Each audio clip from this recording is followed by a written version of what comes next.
பீகாரில் முதற்கட்ட வாக்குப்பதிவு நடைபெற்று வரும் நிலையில் 3 மணி நிலவரப்படி 53.77% வாக்குகள் பதிவாகி இருக்கின்றன. அண்மை செய்தியாக பார்த்துக் கொண்டிருக்கிறோம். பீகாரில் 121 தொகுதிகளுக்கான முதற்கட்ட வாக்குப்பதிவு நடைபெற்று வருகிறது.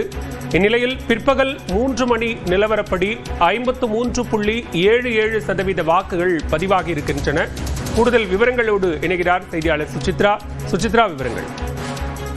பீகார் சட்டப்பேரவையினுடைய முதற்கட்ட வாக்குப்பதிவானது இன்று காலை 7 மணி முதல் தொடங்கி நடைபெற்று வரும் நிலையில் தற்பொழுது 3 மணி வரை அந்த வாக்குப்பதிவு நிலவரங்களை தேர்தல் ஆணையமானது சுமார் 43% அதிகமான வாக்குகள் என்பது ஏற்கனவே 1 மணி வரைக்கும் பதிவாகிய நிலையில் கூடுதலான எண்ணிக்கையிலான ஒரு வாக்குப்பதிவு என்பது அங்கு நடைபெற்று வருவதாகவும், குறிப்பாக காலையில் வாக்குப்பதிவு செய்ய முடியாத மக்கள் தற்பொழுது மாலை நேரம் என்பதால் அதிக அளவில் வந்து வாக்குப்பதிவு செய்வதனை அடுத்து 53.77% அந்த வாக்குப்பதிவினுடைய சதவிகிதம் 3 மணி வரை பதிவாகி உள்ளதாக தேர்தல் ஆணையம் வந்து அதிகாரப்பூர்வமாக அறிவித்திருக்கிறது. மேலும் பொதுமக்கள் இதுவரை வாக்களிக்க வராத பொதுமக்கள் வந்து வாக்களிக்க வேண்டும் என்ற ஒரு அறிவுறுத்தலும் அங்கிருந்து இருக்கக்கூடிய அந்த கிராமங்கள் மற்றும் பட்னா உள்ளிட்ட நகரங்களிலும் தேர்தல் ஆணையத்துடைய அந்த ஒரு அதிகாரிகள் மூலமாக செய்யப்பட்டு வருகிறது என்ற ஒரு தகவலையும் அதிகாரிகள் தெரிவித்தார்கள். ஏற்கனவே இன்று காலை 9 மணியிலிருந்து தற்பொழுது வரை 2 மணி நேரத்திற்கு ஒரு முறை என்ற அடிப்படையில் இந்த ஒரு வாக்குப்பதிவுடைய நிலவரம் தற்பொழுது பதிவேற்றப்பட்டிருக்கிறது.